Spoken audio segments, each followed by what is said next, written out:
निर्वाचन पदाधिकारी के रूप में हमने अपना काम जिला स्तर तक संपन्न किया। राज्य स्तर का चुनाव होना बाकी है। 26 तारीख को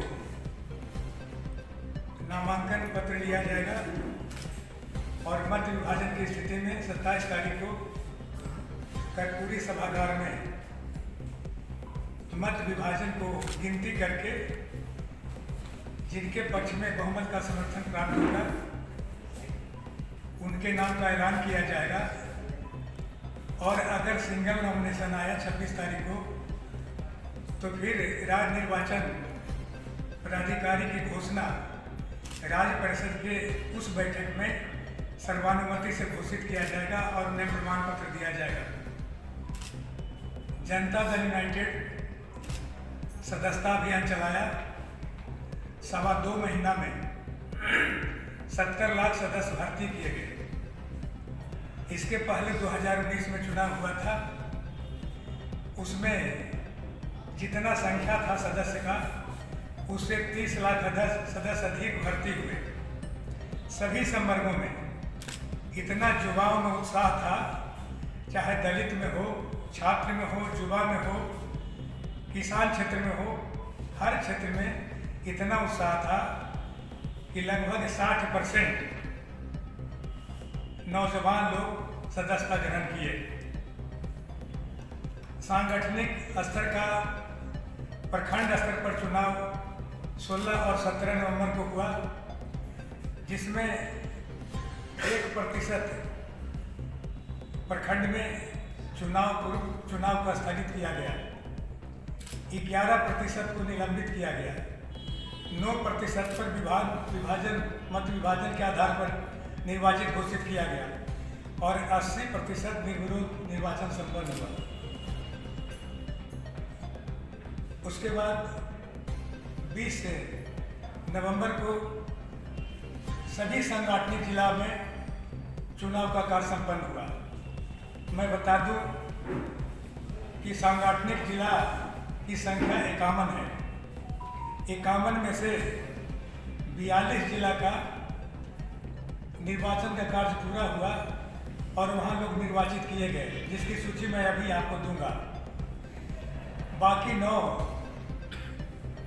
जो जिला संगठन है जहाँ खड़ा करना है विभिन्न कारणों से नहीं हो सका, जिसमें 4 नगर का है, जिला नगर का चुनाव नहीं हुआ और 5 ऐसा ग्रामीण क्षेत्र के जिला हैं जहां पर चुनाव संपन्न नहीं कराया जा सका।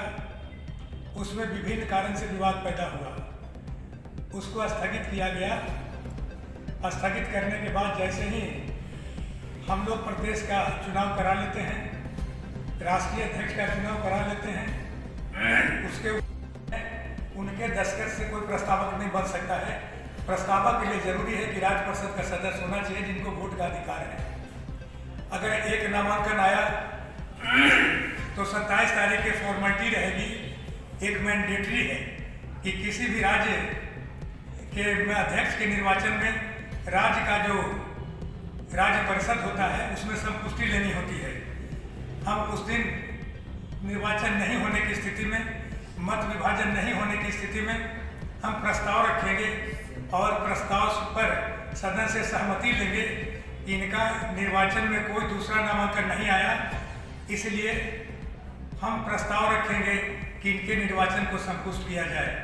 और ध्वनि मत से संपुष्टि होने के बाद उनको विधिवत अध्यक्ष पद पर के आसन पर बिठाएंगे, उनका स्वागत करेंगे और वो भावी कार्यक्रम के बारे में अपने संबोधन में बताएंगे कि पार्टी को मजबूतीकरण के लिए, पार्टी को सही दिशा देने के लिए, आगे बढ़ाने के लिए हमको और क्या कुछ करना है। इस पर विस्तार से नवनिर्वाचित अध्यक्ष प्रकाश डालेंगे। उनके साथ चूँकि उस दिन हमारे राष्ट्रीय अध्यक्ष भी उपस्थित रहेंगे, श्री राजीव रंजन सिंह, माननीय मुख्यमंत्री जी भी उपस्थित रहेंगे और कई बड़े नेता उपस्थित रहेंगे। वो भी अपने विचार रखेंगे जिससे कि पार्टी आगे कैसे चले उसका रास्ता का निर्माण करेंगे, निर्धारण करेंगे और बताएंगे। उसी रास्ते पर हम लोग चल के पार्टी को मजबूत करेंगे, आगे बढ़ाएंगे और नीतीश कुमार जी के न्याय के साथ समावेशी विकास को जो अवधारणा उनके मन में है, जिस पर वो चल रहे हैं, उसको पूरा योगदान देंगे। इन्हीं शब्दों के साथ और मुझे कुछ नहीं कहना है, कहना इतना ही है। इस निर्वाचन कार्य में यहाँ पर बगल में बैठे हुए हैं श्री मृत्युंजय कुमार सिंह, ये सदस्यता अभियान के प्रभारी थे। हमारे दाएं बाजू बैठे हुए हैं प्रभांश कुमार जी, इनको हमने अधिकार दिया था 13 जिला का, कि 13 जिला का जितना कंप्लेंट आता है उसको आप संकलित करेंगे। इनके भी यह भी सहयोगी के रूप में थे, इनको ही 12-13 जिला आवंटित किया गया था। बगल में बैठे हैं रामेश्वर रजक जी, इनको भी दिया गया था कि आप 12-13 जिला को देखिए। एक अभी उपस्थित नहीं है, उनका नाम है जितेंद्र नाथ जी, इसी कारण से शेखपुरा चले गए, उपस्थित नहीं है। कि सभी लोग के आपसी तालमेल से, विशेष सहयोग से जितना हो सका पारदर्शी चुनाव का कराने का हमने प्रबंधन किया। हमको लगता है कि हमको उसमें सफलता मिली है। विश्लेषण तो आपके हाथ में है, विश्लेषण करके आप अखबार के माध्यम से बताइएगा कि कितना हम सफल है, कितना सफल है। निर्वाचन का जहाँ तक हमसे जुड़े रहने के लिए हमारे YouTube चैनल को सब्सक्राइब करें और नई वीडियो की नोटिफिकेशन